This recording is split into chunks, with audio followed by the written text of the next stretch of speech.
Hey guys, after speaking with over 500 organizations, I really want to bring to light an issue that a lot of organizations struggle with. When you're purchasing a CRM or project management system, it's not going to magically resolve all of your issues. You need to have a game plan and you need to know exactly what the CRM and project management system is capable of in order to creating valuable SOPs and making sure that you're maximizing your employees' efficiency and making their life much easier. The last thing that you want to do is create a system that is a burden rather than adding value to your workforce. This is why we've created a blueprint that any organization can follow when constructing their CRM and project management system. Now, what I want to do today is go over, kind of provide you guys with an overview. You can have access to this document. Feel free to reach out to us. It's also going to be in the description below.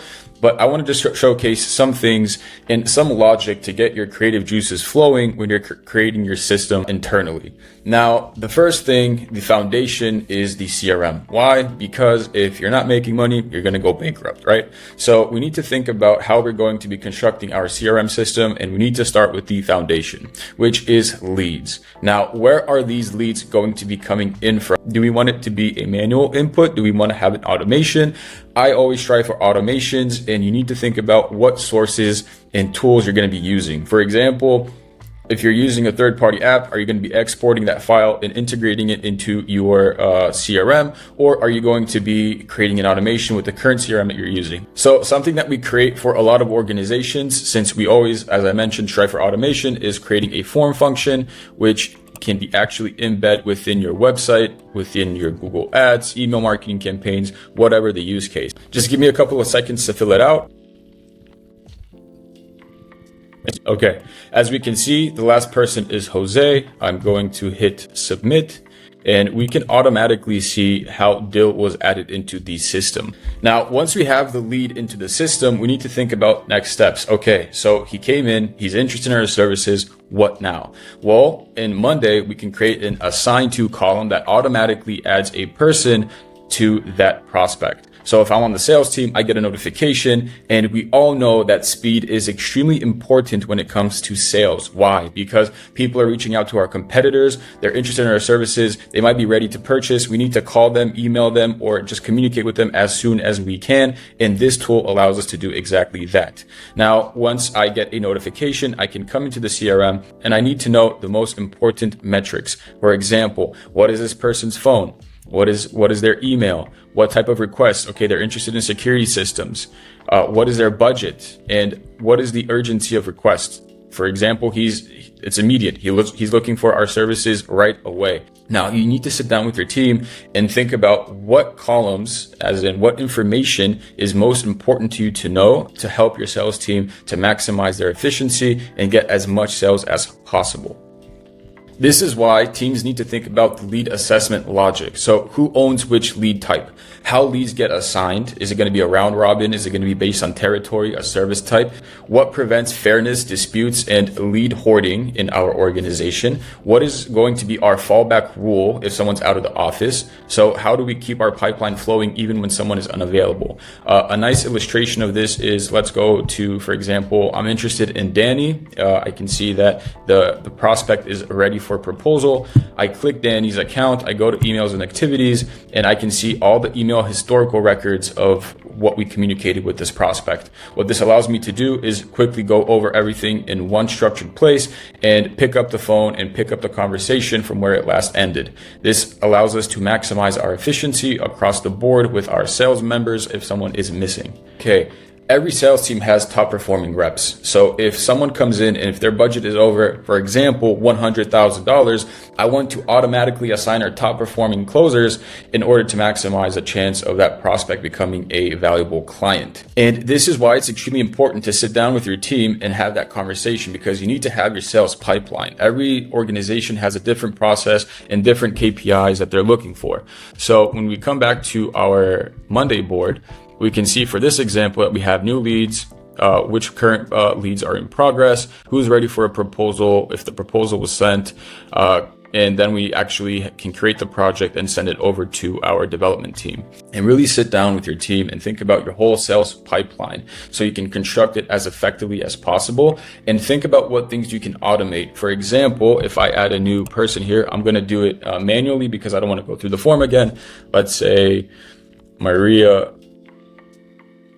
was added, and we can see that we have automations trigger subtasks. So when we pick up the phone, the prospect came, I want my salesperson to know, okay, you need to call the prospect, you need to qualify him, you need to ask for pain points, you need to clarify budget. And this is going to allow our management team to actually know if our salespeople are performing exactly what is needed of them. And they have a very clear task, no one is going to get confused, and we can actually manage leads and see how far along the sales pipeline they are.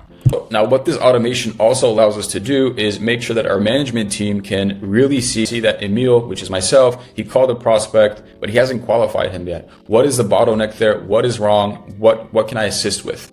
So a nice overview to think about is list each sales stage in order. This provides clarity to customer journey expectations. So define the criteria to enter each stage. So this prevents reps from pushing leads forward prematurely. So define the exit criteria for each stage as well. So this ensures data accuracy and clean forecasting, and map the activities required in each stage. So this allows you to, as I showcased, allows you to create the automation to do the heavy lifting for your sales team. And this also helps you identify where deals typically get stuck. So if there's any bottlenecks, you can quickly resolve them as soon as possible.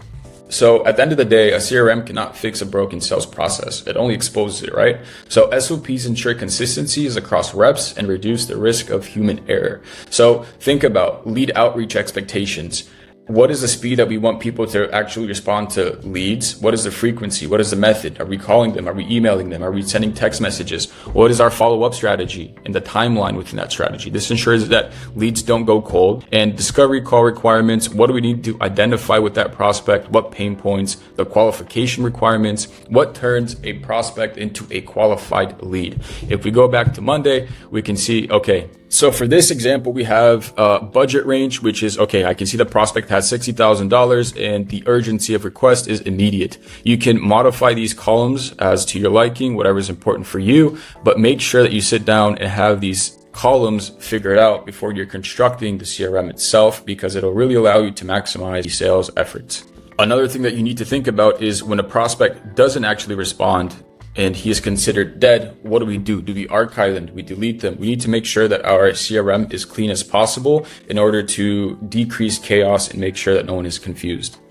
It's also very important to notify the sales team what they need to do manually and what is automated, what the follow-up timing rules are, so provide consistency across the team, stalled lead notifications, and activity logging expectations. So I used to work in Salesforce and I hated logging things in there because it was so complicated. It was just a burden. You need to make sure that you have a very clear process and get rid of all the junk. Just have all the necessities in one place in one unified platform. Don't use 10 different platforms to be logging things. You need one structured place that the sales rep can actually go to. You need to have one structured place that a salesperson can rely on.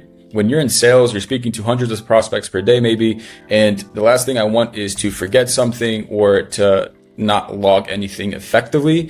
And this is where the reminder capability within Monday is extremely important. So let's say if a lead isn't ready for proposal, I can send a notification and reminder to say, hey, Bob was in here for over 24 hours. Please make sure to send him a proposal. Don't forget about this because we need to collect that cash, right? Think about the necessities and make sure that it's easy as possible. Don't be using 10 different tools. Have one structured place that sales reps can actually go to and really input all the information that is essential for that prospect and to make sure that the deal keeps on flowing and we maximize our opportunity. So when it comes to proposals and quotes, you need to manage documents extremely effectively. So when it comes to proposals and quotes, you need to manage documents extremely effectively. For example, in Monday, if we come back to this section, you can see that we have a file storage place. And let's say I can have my discovery notes in here. I can also input the proposal in here and automatically send it to the prospect with an email template, whatever the use case. You just need to make it as easy as possible for people to create the proposals and send them out. And you can also, again, have the capability of sending reminders for the proposals, which is extremely important. Any sales team needs to have an effective way of tracking KPIs and having dashboards. So in this example, I'm going to illustrate We have leads, requests by stage, potential revenue. Really sit down and think about what KPIs are important for your organization and how you're going to be tracking the success of the sales team. I can clearly see with one click of a button how Peter's performing, how I'm performing. And this will allow you to create valuable forecasts for different quarters and see which projects are currently almost closed and if there are any bottlenecks. So when you're thinking about automation within a CRM, think about, okay, what reduces human error the most? What are the current things that we're struggling with?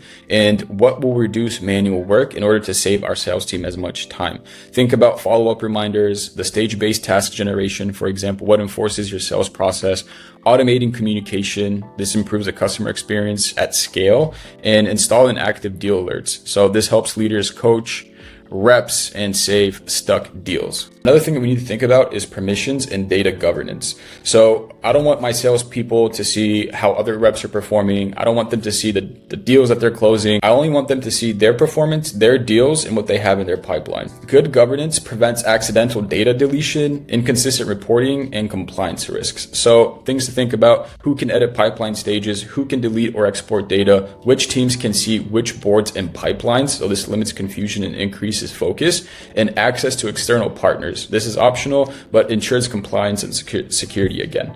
So integration and planning. Integrations allow data to flow smoothly and reduce manual work. Poor integrations cause duplicated data and errors. I see this every day almost. People are using spreadsheets, they're using HubSpot, Salesforce, Monday, Asana, ClickUp. Use one unified platform and think about which tools need a two-way sync or a one-way sync. What fields must sync within the CRM or the other third-party application you're going to be using. How often syncing should occur, and when automations should trigger. Now, this is just an overview of what organizations need to be thinking about when they're constructing their CRM. There's other things that need to go into place, but this video just really emphasizes the point that you need to sit down, have that internal discussion with your team, and make sure that you have everything in one unified place and you're making your sales team's life much easier. I can't emphasize that enough.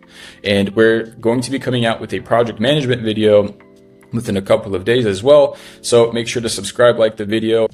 And if you're looking for consultants to create a CRM or project management system for you, feel free to book a call with us. We provide free consultations. We show demos of exactly how the CRM and project management system is going to function before you have to invest a single penny into us or the system itself.